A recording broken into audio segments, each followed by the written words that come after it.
Hi there, my name is David A. Robertson, and I am the author of When We Were Alone, which is a picture book that addresses residential school history. I wrote this book because of the Truth and Reconciliation Commission in the end. Their calls to action asked teachers to do something really difficult, and that was to teach residential school history, along with Indigenous history, to kids all the way from kindergarten into grade 12. And when I saw that request, and I know how important resources are to teachers because they have such a difficult job to do, I wanted to create a resource for teachers to use to help that very difficult task that we had given them. And there just wasn't something out there at the time for kids as young as kindergarten, grade 1. So I sat down to write When We Were Alone. One of the things that I wanted to do with When We Were Alone was to, first of all, write an age-appropriate story. So a story that wouldn't traumatize children about this history. The other things that I wanted to do with it were to address the fundamental principles of the residential school system. So what was the system trying to accomplish? And in the end, in a way that kids could really understand, it was trying to change who kids were, trying to change who Indigenous children were. And so in the book, it addresses getting their hair cut, not being able to wear the clothes that they like to wear, not being able to speak their language, and this disconnect from family. So keeping kids away from family. So that was something that was really important to me. The one thing I didn't address was the ways in which children often had their names changed, and that was something that I talk to kids about face to face when I present to them. But the other thing that this book does is it talks about intergenerational trauma. So how these experiences that were that Indigenous children went through in residential schools, so survivors and kids who did not survive, how those experiences were passed down from one generation to the next, and also how healing works. So how sharing stories helps us to heal. And I think that is also reflected within the pages of When We Were Alone. And finally, with this book, and all of this I think is important, especially on a day like today, the reconciliation day for Truth and Reconciliation, Orange Shirt Day, or really any day, is to learn the history as well as you can, so that you can share that history and share what you know to educate others. And to give survivors a safe space to share their stories. And I think also it's a day to honor survivors and to honor those children who did not survive. And that's what I ultimately, in the end, wanted to do with this book. My grandmother was a residential school survivor. She attended Norrie House Indian Residential School in the early 20th century, from early 1920s into the early 1930s, and she was never able to tell her story. She died never having shared what she went through, and that's something that we have had to come to terms with. And even though I've done a lot of research about Norrie House Indian Residential School, I'll still never know her story.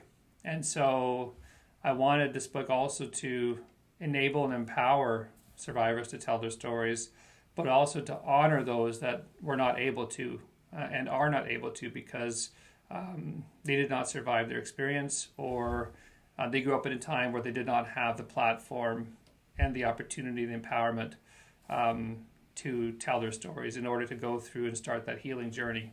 And that's, in the end, that's the biggest point of this book, I think, is to honor survivors, honor those kids who did not survive, and make sure their stories are told so that we never forget them, and that we are able to share their experiences and teach others what we have learned. And books are a very powerful tool to do that. So thank you very much.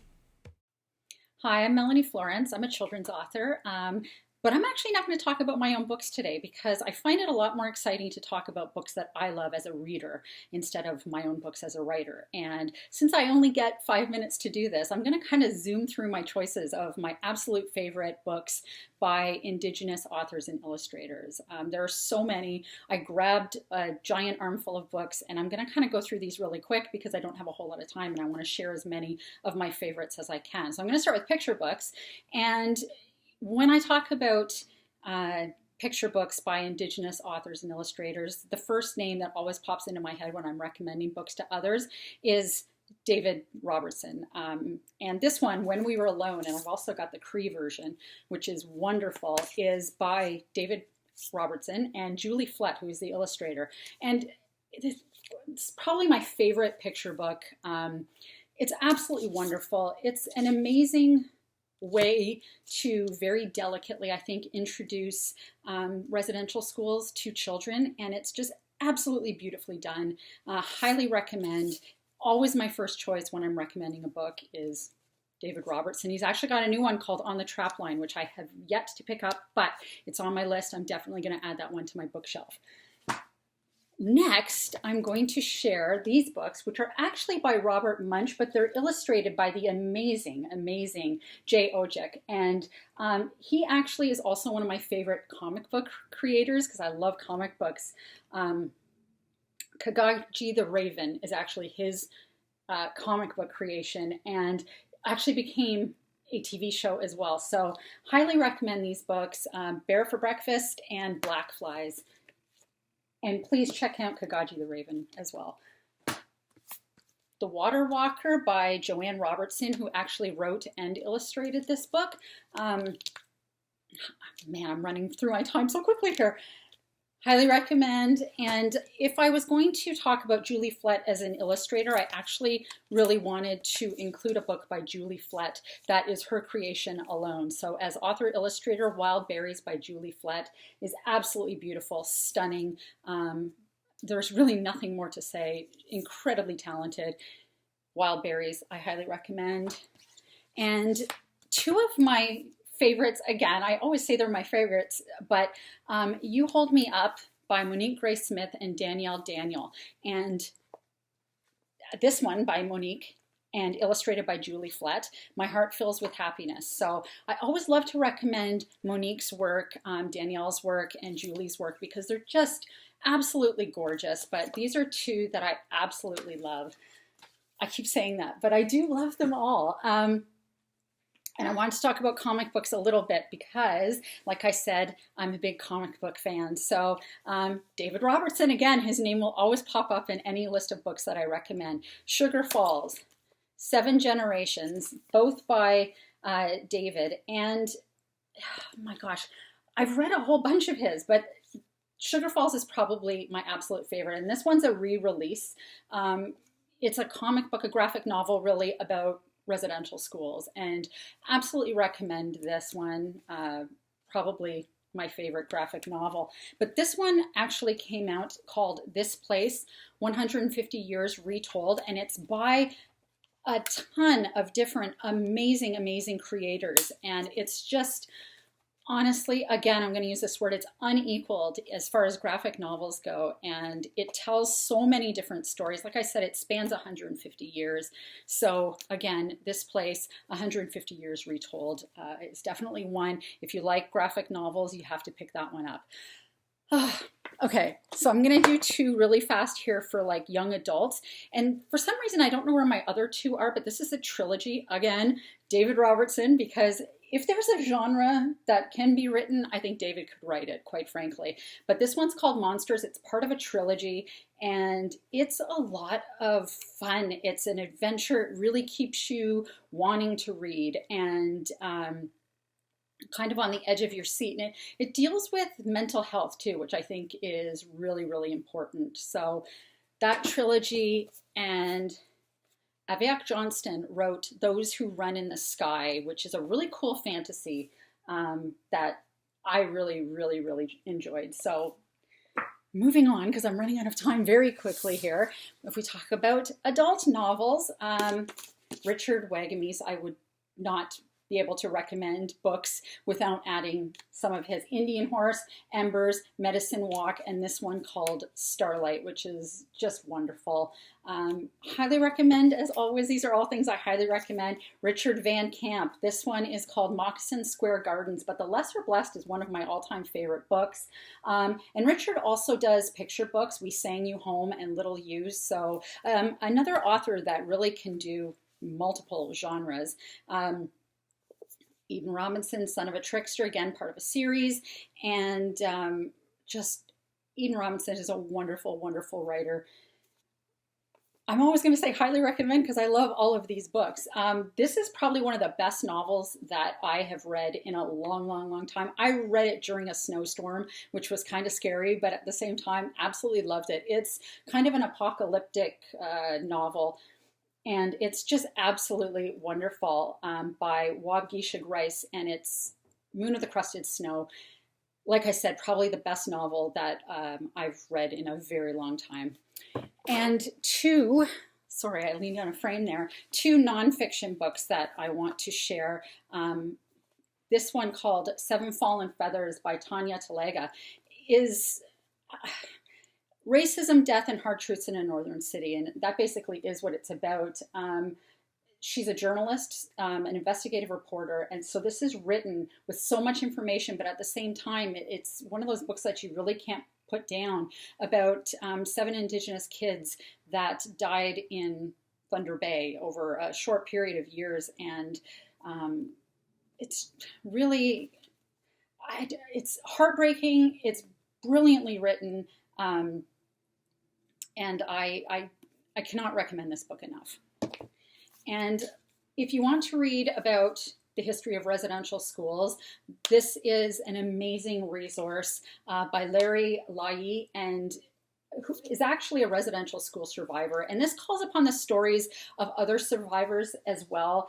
It's heavy with photos, a lot of information, but because it's recollections of people that actually experienced it, I think it's there really isn't another book about residential schools that I think is going to give you as much information firsthand as this one has done. So I highly recommend this one as well. So I went way over my time, so I hope that's okay, but those are some of my favorite books, and I'm thinking of a whole bunch more books that I didn't grab off my shelf. Cherie Desmoulins, Joshua Whitehead, Tracy Lindbergh, Lee Maricol, all these amazing Indigenous authors. I can't, like I said, these are all just wonderful books. There is a wealth of amazing Indigenous books out there, and I strongly, strongly urge you to read as many as you can, to recommend as many as you can, and that's it. Thanks so much. Kwe, Jay Odjick Indigenous. Hello, my name is Jay Odjick. I'm an Algonquin artist, writer, television producer, jack of all trades, and master of absolutely none from the Kitigan-Zibi Anishinaabe community in Quebec. It's about, for those of you unfamiliar, about an hour and a half outside of Ottawa. So I'd like to say thanks to the Pickering Public Library for having me here today. I'm honored and thrilled to join you for Truth and Reconciliation Day. I think today is an important day, and we'll get into why that is. But I'd also like to say thank you for hanging out with me here today. It's a real thrill for me to be able to join you, even if only virtually. So I guess before I really get started, I should probably introduce myself and talk about myself a little bit, even though clearly you can see I'm so shy and such a wallflower. So I would say I'm most known for my collaborations with who I would consider to be Canada's greatest children's book writer, the renowned Robert Munsch. I was fortunate enough in my career to have collaborated with Robert twice on 2 books. The first one being Blackflies, the second one being Bear for Breakfast.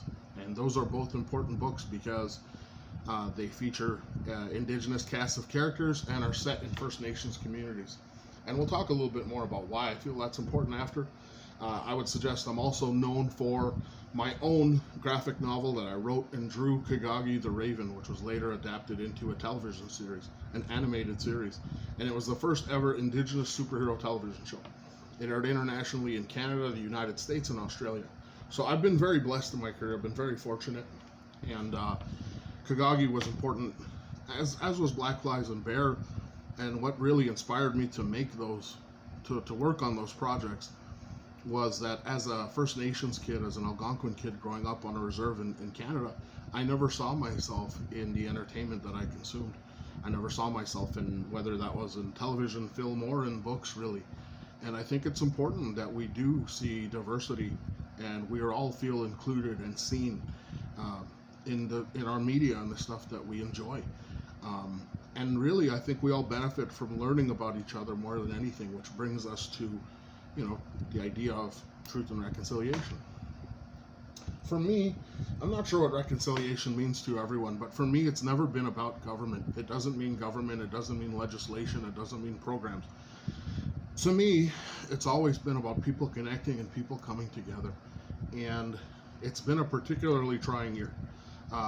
Between the pandemic, lockdown, all of those things, and in more recent days and months, of course, the recent discoveries on former residential school properties of the bodies of First Nations children who were there. And I don't want to get too into that, but it's something that if you're not really familiar with it, I would suggest you learn about it, because that's really what we're here to do. We're here to connect and learn about each other. And that's what reconciliation means to me. If we look at Canada, what Canada is more than anything else is an idea. An idea is simply whatever you make of it. And what we're making of Canada today, the way we move forward, is by doing this. It's by coming together. It's by talking. It's by sharing experiences and learning from one another. And if you don't find yourself in close proximity or contact with First Nations people in order to be able to talk and have this kind of, chat or hang out the way we are, then you're in the absolute best place to be able to do that, because there are now, with several other books by other great writers and artists, there are books like Blackflies and Bear for Breakfast and things like Kagagi, and you can learn about not only the Indigenous experience, the Indigenous reality of the past, but of our time today. With the pandemic, it was a strange time, and it was a horrible time for a lot of people, and very, like I said, very trying. But it was also an unprecedented global shared experience, the likes of which I've never seen in my lifetime. And in that, I think we have to find an opportunity, because it presents us with the reality that we currently have more in common now than we've ever had at any point in this country's history. No matter where we're from, where we live, our racial background, ethnicity, religion, race, age, creed, we're all dealing with the same things right now. And it's more important now than ever for us to be able to come together and talk and share our culture, our stories, our history, our perspective with one another. You're in the absolute best place to do that. A library is more than just a giant room full of books, no matter how great those books are. A library can be a time machine and take you to the past. It can be a spaceship and take you to the farthest reaches of the galaxy, where you can do exploration unknown to mankind previously. It can also just allow you to be able to learn about the people beside you and the people next to you, the people we're sharing our time and place with. So if you don't know of any books by Indigenous writers, artists, ask your local librarian if she can steer you to some stuff, and let's start bringing this country together and learning more about each other and sharing things. I always like to say, we're all in it together, and if we're in it together, none of us are truly alone. So enjoy Truth and Reconciliation Day. Thank you again to the Pickering Public Library, and thank you to you for hanging out with me today. Enjoy your day, y'all. Peace. I'll catch you around.